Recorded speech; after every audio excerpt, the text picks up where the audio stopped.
Shalom, jumpa lagi dengan saya Linda di channel saya Kesaksian tentang Tuhan Yesus. Sore hari ini saya pengen sedikit mengulik nih, pengen mengulik tentang pengampunan. Hmm, karena hal ini banyak sekali terjadi di dalam kehidupan kita sehari-hari ya, saudara, dalam kehidupan kita di dalam keluarga maupun di dalam kehidupan kita bersosialisasi dengan orang lain, sering sekali kita mengalami uh, sesuatu yang menyakitkan. Kenapa begitu sulit sih mengampuni, saudara? Kenapa ada orang-orang yang begitu sulit mengampuni orang lain? Saya mau bilang saudara, ada satu hal yang membuat orang sulit mengampuni itu, salah satunya adalah terjadi sesuatu yang sangat menyakitkan hati. Jadi orang tuh jadinya sakit dan dendam. Kemudian ada juga luka batin, yang sesuatu kejadian yang membuat orang itu benar-benar terluka. Sakit hati dan terluka itu membuat orang menjadi benci banget sama pelakunya. Bahkan kadang-kadang itu orang sampai bersumpah segala macam yang sampai mati nggak mau melihat orang tersebut. Itu luka batin yang dalam banget. Ya, sesuatu hal yang terjadi yang sangat-sangat menyakitkan. Nah, saudara, dalam kehidupan sehari-hari kita juga mungkin di dalam keluarga seperti antara suami dan istri, atau orang tua dan anak, atau antara saudara ya, kakak dengan adik, atau dengan teman atau relasi gitu. Kita bisa marah sampai wah, kayaknya kalau mau ketemu juga udah ogah, nggak mau ketemu karena begitu menyakitkan sekali sikap maupun kata-kata yang dilakukan orang tersebut yang melukai hati kita, yang sangat-sangat menyakitkan tentunya. Tapi saudara, dalam firman Tuhan itu, Tuhan mengingatkan kita untuk tidak menyimpan marah sampai matahari terbenam. Tuhan bilang seperti begitu. Dan ada juga Tuhan bilang, kalau kamu mau bawa persembahan dan di tengah jalan kamu teringat pada saudaramu, kita harus tinggalkan persembahan itu dan kembali untuk menyelesaikan masalah dengan saudara kita. Di sini sebenarnya Tuhan itu sangat-sangat peduli dan sangat-sangat baik sama kita, karena Tuhan itu mengingatkan kita agar kita tidak melakukan dosa. Karena ini dosa juga. Apa yang mengikat kamu di dunia akan mengikat kamu juga di surga. Termasuk salah satunya ini nih, kalau kita ikat terus nih, apa nih, kita dibelenggu dengan roh dendam. Jadi dendam banget yang gitu. Jadi ada saya beberapa kali ketemu dengan orang yang marah sama orang lain yang sampai gregetan dia, yang gimana gitu loh, benci banget. Bahkan ada yang sampai mendengar namanya aja tuh sampai nggak mau dengar, udah nggak usah ngomong namanya, aku benci banget sama orang yang sampai kayak begitu. Kepahitan yang di dalam kehidupan dia, sulit sekali untuk melepaskan pengampunan karena terlalu sakit gitu. Kadang-kadang kita memang sulit mengampuni orang lain karena kita masih kedagingan ya, kita masih hidup sebagai manusia, kita bukan malaikat ya. Tetapi kita kalau minta pertolongan sama Tuhan Yesus untuk memampukan kita, karena saya sendiri mengalami bagaimana ketika saya bermasalah dengan suami saya pada waktu itu ya. Bahkan jangankan mendengar namanya atau melihat rupanya, melihat orang laki-laki yang mungkin jalannya atau style rambutnya atau waktu lenggang jalannya itu seperti dia, aku sudah ilfil. Kenapa demikian? Karena terlalu sakit gitu. Ya, sulit mengampuni pada waktu itu. Tapi sampai saat yang membuat, kalau kita menyimpan kepahitan pada orang lain, akhirnya akan membawa kita pada satu hal yang tidak bagus, yang mempengaruhi kesehatan kita sendiri. Akhirnya kita sakit-sakitan dan lain-lain. Saya mengalami, makanya saya bisa ngomong soal pengampunan itu penting banget. Saya sampai karena dendam banget sama suami waktu itu ya, saya sampai bolak-balik masuk rumah sakit setahun bisa 4 kali. karena benar-benar pahit gitu loh, yang sulit saya mengampuni. Tapi saudara, satu waktu saya ketika di rumah sakit, datanglah seorang hamba Tuhan dengan suaminya, yang kelak mereka itu menjadi teman baik saya. Beliau berdua memang pendeta, dan Ibu Dewi namanya, Dewi Farini. Ini Ibu Dewi Farini ini ngomong sama saya, Ci, harus mengampuni. Terus saya tuh sampai marah, saya di rumah sakit ini loh, padahal infus di mana-mana ya. Saya marah, mengampuni? Kamu ngomong enak, saya ini merasakan sakitnya luar biasa. Bagaimana mungkin saya bisa mengampuni dia? Aku nggak mau mengampuni dia sampai mati. Bahkan kalau aku mati duluan pun aku nggak mau dia lihat mayatku. Sampai segitunya. Terus Ibu Dewi bilang begini, Ci, memang untuk mengampuni secara kedagingan kita berat, saya mengerti, Ci. Mungkin kalau saya di posisinya Cilinda juga, saya akan mungkin sama, bersikap yang sama. Tapi Cilinda tahu nggak? Kalau kita minta pertolongan sama Roh Kudus untuk memampukan kita, saya yakin Cilinda bisa terbebas dari roh dendam. Tapi waktu itu saya masih marah-marah, saya ngomel-ngomel sama dia sambil nangis jerit-jerit di rumah sakit gitu, karena pahit banget gitu. Cilinda nyiksa diri sendiri karena bolak-balik Cilinda sakit, opname, karena kepahitan gitu, yang membuat akhirnya Cilinda bolak-balik masuk rumah sakit. Tapi setelah pulang ke rumah, saya mulai berpikir lagi, karena saya memang orangnya takut pada Tuhan dan saya memang taat pada Tuhan. Akhirnya saya renungkan kembali lagi kata-kata Bu Dewi tadi, sahabat saya ini, Bu Dewi Farini. Kemudian saya juga buka Alkitab lagi, saya membaca lagi firman-firman yang dikasih mereka ya, termasuk Bu Dewi apa gitu ya. Saya mulai lihat kembali, saya renungkan kembali firman itu, dan akhirnya satu waktu saya tidak menyadari kalau saya tuh melihat sampai-sampai waktu itu saya nggak mau ketemu dengan mantan suami saya. Jadi satu waktu dia mau jumpa dengan anak saya pamit sama saya, Mami, saya mau ketemu papi, katanya gitu. Mau ketemu di mana? Saya mau ketemu disebutkan sebuah rumah makan kesukaan dia di kota saya. Mereka mau jumpa di sana katanya.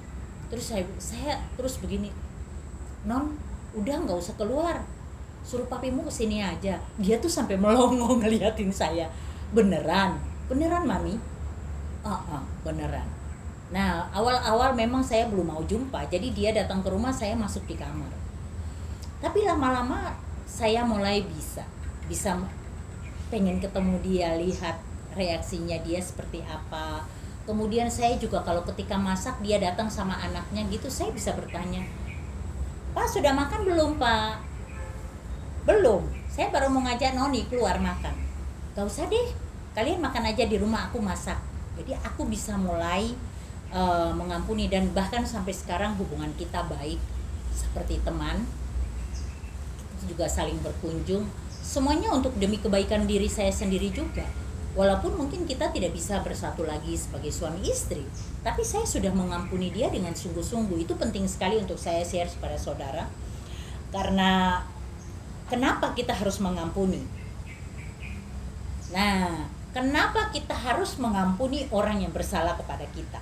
Kita lihat di Injil Matius pasal 6 ayat 14-15. Begini bunyi firman Tuhan.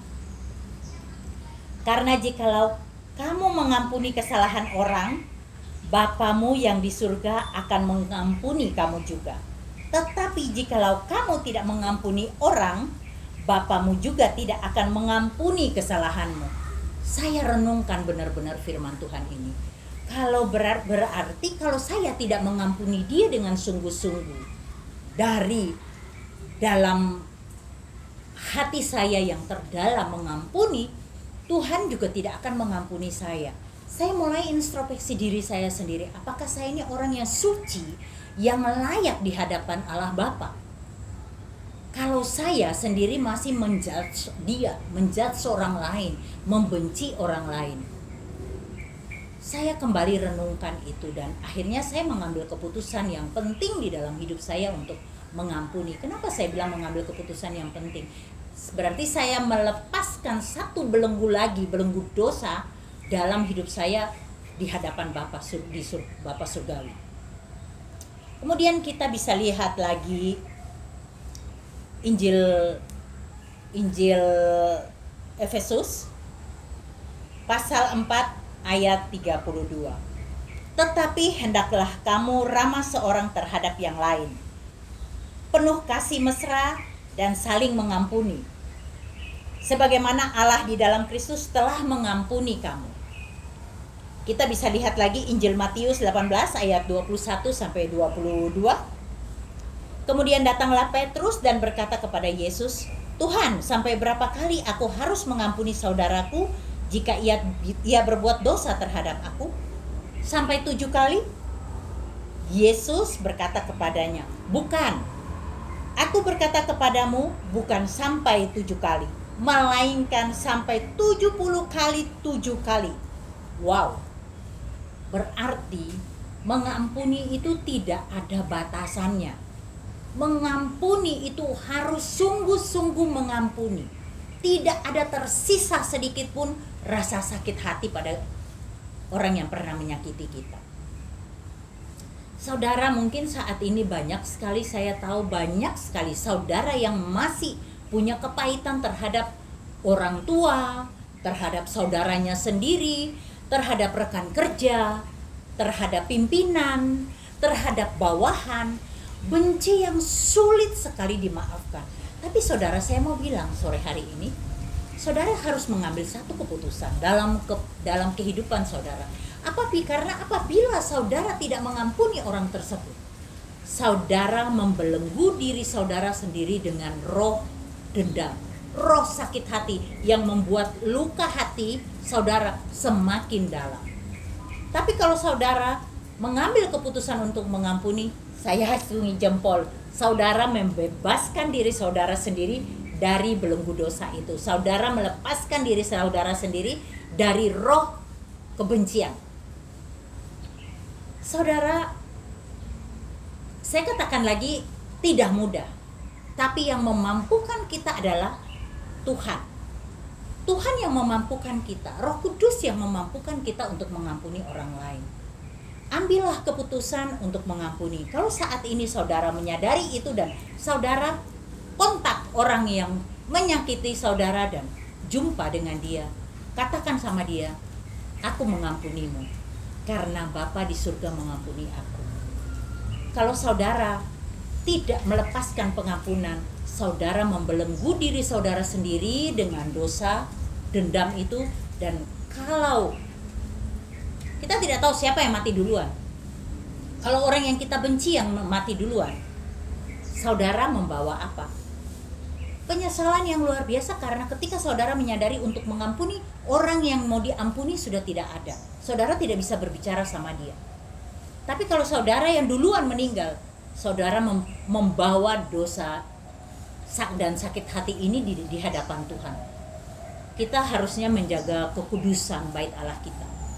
Hati kita adalah tempat bersemayamnya Roh Kudus. Roh Allah tidak pernah bersemayam di gereja ataupun tempat doa, tetapi Roh Allah bersemayam di dalam tubuh kita ini, hati kita. Bait Allah kita ini adalah bait Allah yang dibuat oleh tangan Allah sendiri, tubuh kita ini. Jangan kita kotorin dengan sakit hati, dendam, seperti begitu saudara. Terima kasih saudara sudah mau mendengar sharing saya tentang pengampunan. Dan terima kasih banget saudara mau menyadari ada ikatan yang membelenggu saudara di dalam kehidupan saudara, yaitu dendam. Yakinlah, hidup kita apabila ada dendam pada orang lain, entah itu pasangan kita, entah itu saudara kita, orang tua kita, atau tetangga kita, atau siapapun juga dia, kita dendam dan tidak melepaskan pengampunan, yang rugi siapa saudara? Bukan orang itu. Orang itu dia enjoy aja, dia tidak menyadari. Bahkan mungkin waktu dia berucap, dia tidak ingat lagi dengan kata-kata itu. Dan dia hidup biasa aja, dia tidak ingat. Tapi kita yang jadinya tersakiti, begitu lihat dia sakit hati, begitu dengar namanya sakit hati. Yang rugi siapa, saudara? Kita kembali lagi, kita yang rugi. Dan saudara, saya mau bilang, kita jangan jadi loser, tapi kita harusnya jadi winner dalam kehidupan kita. Harusnya kita jadi pemenang, karena Tuhan berfirman, aku jadikan engkau kepala bukanlah ekor. Nah, jangan cuma mau jadi ekor. Kita kalah dalam kehidupan kita. Ini mengalahkan kita. Dan ketika kita ada rasa sakit hati, luka batin yang seperti begini, yakin saudara, hidup kita nggak maksimal. Di dalam pekerjaan kita, di dalam kehidupan kita sehari-hari, kita tidak maksimal lagi, saudara. Karena apa? Masih ada belenggu yang mengikat, membelenggu kita secara rohani kita. Saya kira semua dari kita nggak ada yang mau untuk terus dibelenggu sama dosa ya. Ini termasuk salah satu dosa juga, karena kita membenci orang lain gitu. Kita mendendam sama orang lain. Bahkan sampai-sampai orang dendam bisa melakukan sesuatu yang jahat, sesuatu yang benar-benar jahat, saudara. Saking sakit hatinya, pergi cari dukun, dukunin dia supaya dia mati disantet, atau bikin usahanya bangkrut. Kita cari, akhirnya kita berkumpul, kita bersekutu dengan roh lain. Karena begini, dosa tuh, roh jahat itu tidak pernah tunggal di dalam kehidupan kita pribadi. Satu roh dia akan mengajak roh yang lain lagi, karena tujuannya adalah menghancurkan kehidupan kita. Lucifer dia tidak pernah mau senang melihat kita dekat dengan Tuhan, saudara. Bala tentaranya dia banyak banget. Bayangin aja, sepertiga dari surga itu ada di dunia ini. Nah, ketika satu sudah masuk roh dendam ini, dia mulai mempengaruhi hidup kita, hati kita, dan kita ke dukun, nyantet, buat supaya dia usahanya bangkrut, buat supaya hubungan suami istri atau orang tua dengan anak pecah. Kita lakukan hal-hal yang tidak berkenan di hadapan Tuhan. Saudara, kembali lagi, kalau kita bersekutu dengan satu, roh lain akan. Jadi, kalau sebagai anak Tuhan, kita menyadari benar bahwa tubuh kita adalah bait Allah yang kudus. Kita harus menjaga kekudusan bait Allah kita. Maka kita harus harus lepaskan roh itu dari kehidupan kita. Kita berdamai dengan diri kita sendiri. Kita mulai bisa menerima itu. Bukan menerima sakit hati. No, saya tidak menerima sakit hati. Tapi saya melepaskan dari kehidupan saya, sehingga saya bisa free. Dan sekarang saya bersyukur, puji Tuhan, Tuhan mampukan saya untuk mengampuni orang-orang yang bersalah kepada saya. Saya mampu melepaskan itu, sehingga saya bisa sharing dengan saudara, saya bisa share sama saudara, saya bisa kasih tahu saudara bahwa roh dendam itu sangat jahat. Dan ingat saudara, ketika satu berkumpul dengan kita, dia yang lain juga mengajak temannya, mengajak lain, sehingga kita terikat dengan roh-roh yang lain lagi, membawa kita jauh dari hadirat Tuhan. Saudara, ketika saudara menyadari, oh iya, saya ada dendam, ada marah sama saudara saya, sama adik saya, sama kakak saya, sama anak saya, sama suami saya, sama tetangga saya, mulailah ambil keputusan untuk melepaskan pengampunan kepada orang yang bersalah kepada kita. Karena ketika kita tidak melepaskan pengampunan, kita akan berhadapan dengan Tuhan ketika hari penghakiman itu. Dan kita ada di mana? Posisi di mana? Kita di posisi loser. Jangan, saudara di dalam kehidupan kita harus jadi winner. Karena apa? Tuhan menyertai kita. Roh Kudus ada menyertai kita, memampukan kita untuk mengampuni, memampukan kita untuk melakukan hal-hal baik dalam kehidupan kita. Oke, terima kasih saudara sudah menonton video saya. Kiranya video ini bisa memberkati kehidupan saudara dan bisa juga memberkati kehidupan orang lain. Jangan lupa untuk like dan subscribe, juga bantu share video saya agar bisa menjadi berkat bagi banyak orang. Terima kasih, Tuhan Yesus memberkati kita semua.